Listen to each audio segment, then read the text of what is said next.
Well, it's been a long, long hiatus, folks. But here I am back with another review, and this time for the movie Scoob. Now, I'll admit, early on, I wasn't very excited for this movie. They announced that it would be CGI, an all new voice cast with only Frank Welker staying on to do Scooby Doo, and that it would be somewhat of an origin story of the Mystery Gang. Given past theatrical Scooby Doo movies, plus those that went direct to DVD, I just wasn't sure how anyone could be excited for another Scooby Doo movie. That is, until they announced that the movie would be building towards a cinematic universe, incorporating various Hanna-Barbera properties. As soon as I heard that, I was all in. I was really excited, mostly because it reminded me of the limited comic series that DC Comics produced called Future Quest. But more on that later. Scoob for me was a hit. Lots of Easter eggs for veteran Scooby fans, who I'm sure will recognize the original opening theme and had me screaming, "That's the opening from the show!" It was a nostalgic moment, and just like that, I felt like I was 7 years old, sitting on the couch watching Scooby Doo again. All the classic soundtracks you hear in the background give it that extra bit of magic and brings it all together. Scoob does an amazing job of blending the traditional feel of Scooby, along with making it refreshing, new, and welcoming for newer audiences and fans. The characters' designs have been updated, making them fresh and new, but classic enough to make these characters recognizable so that when you see them, you know that's the Mystery Gang.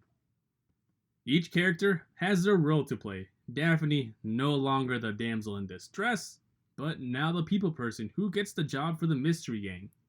Fred is the tank or muscles of the group, which is a little degrading from what previous portrayals were, with my favorite being the trap making and lover of all traps Fred from Mystery Incorporated.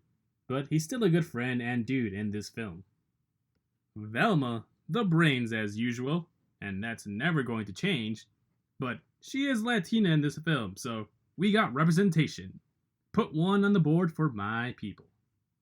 Last, we got Scooby and Shaggy, who are clearly the heart and soul of the team. Without them, who leads the monsters, ghosts, and villains into traps? Who stops the bad guys mid-chase and pretends to serve them food? Nobody else. That's who. Nobody. Shaggy and Scooby are rightfully the focal point of the film, with their first meeting depicted and just how important Shaggy and Scooby are to each other. We get a great adventure story filled with lore of the Hanna-Barbera verse, with Blue Falcon and Dynamite rescuing Shaggy and Scooby from the devilishly Dick Dastardly, the villain of the movie. His little robot henchmen definitely stole the show for me with their adorableness, cuteness, and deadliness. But these characters are not from Scooby Doo, but from other Hanna-Barbera shows such as The Blue Falcon, Wacky Races, and the All-Star Laugh Olympics are just a couple examples that the movie took from. Even the adventure itself was something that you would see in an episode of Johnny Quest. I don't want to spoil too much because I think everyone should see the movie. But Blue Falcon and his team take the gang on a trip to find these giant dog heads, which when combined will open the gates of hell. I know. It sounds crazy, but if you're an avid Scooby fan, you know this makes perfect sense. Along the journey, various references are made to the ever-expanding Hanna-Barbera-verse, and even Captain Caveman makes an appearance. Unfortunately, his teen angels do not, but perhaps maybe in the sequel? It's a great story, which explores friendship and the power of friendship, because what kids movie is not about friendship? And it's also a lesson I think most adults need to learn again as well. Loneliness is a theme touched upon in this film, and it's something I'm sure a majority of us can relate to, given the current state that the world is in. Legacy is explored in this film as well, and what is the legacy of Scooby Doo, the Blue Falcon, and in all, Hanna-Barbera? Can they adapt and survive in this modern world, or will these characters just be relics of the past that only certain generations know and recognize? To me, the film was a celebration of Hanna-Barbera's legacy of what it was and also what's yet to come. You know, throughout the years, a lot of people have asked me, Fred, why the scarf? And I always tell them the same thing. Why don't you mind your own business, pal? I'm a cartoon star. I have more people telling me what I want to wear. So don't be afraid to express your true self. And remember, fashion first. The humor was the best. The writers of this film got away with a lot. And I mean a lot. Maybe this is how it was for us when we were kids and our parents had to watch movies with us, but the number of times they got away with saying the word dick and dropping F-bombs was too funny for me. The traditional Scooby gags were also present with the signature chase scene, Shaggy and Scooby making ridiculous food, Fred and his mystery man, and Daphne's deadpan zingers were all enjoyable to watch. Now, to get to things I didn't like about the film, the use of modern technology. Now, I'm not saying to make this a period piece and stay true to what the original show was, but when you see Shaggy as a kid having a smartphone filled with apps that we use today, it kind of makes the movie dated.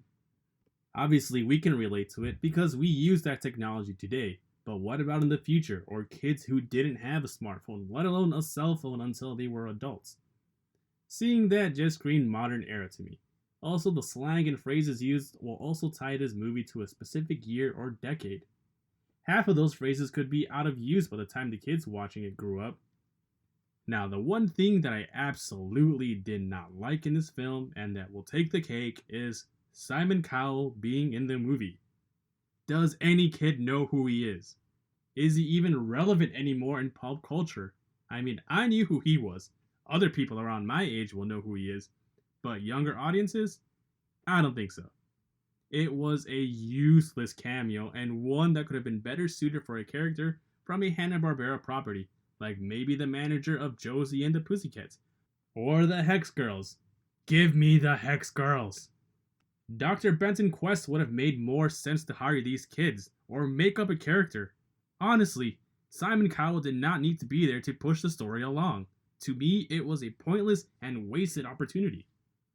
On the bright side though, it does seem that Scoob is building towards something larger, and earlier I mentioned Future Quest, a limited comic series that brought together various Hanna-Barbera shows, such as Johnny Quest, Space Ghost, The Impossibles, Birdman, The Galaxy Trio, The Herculoids, Frankenstein Jr., and My Tour, in one epic crossover, and somehow it all just fit together like it was always meant to be this way. I absolutely loved the comic and hoped for an animated adaptation movie or series, and so far I kinda got my wish here with Scoob. So stick to the very end of the credits and you'll be treated to some cool Easter eggs if you grew up watching those shows. It's just visuals though, and not an actual end credit scene. Overall, Scoob was a fun film. I do want to watch it again, and I also hope it gets a sequel and we get more characters from the Hanna-Barbera verse. Johnny Quest would be a great addition if there's a sequel, and I think it's about time the world got introduced to this franchise again. So Scoob for me gets a 9 out of 10.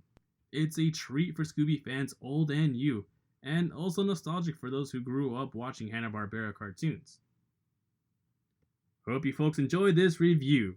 Please remember to like and subscribe and drop a comment below. I will try to be more active since I do miss making videos and I got ideas down the pipeline. Maybe switching to mostly DC content, who knows. Anyways, stay safe out there, wear a mask if you're going outside, stay inside whenever possible. This is Geek Night, signing off.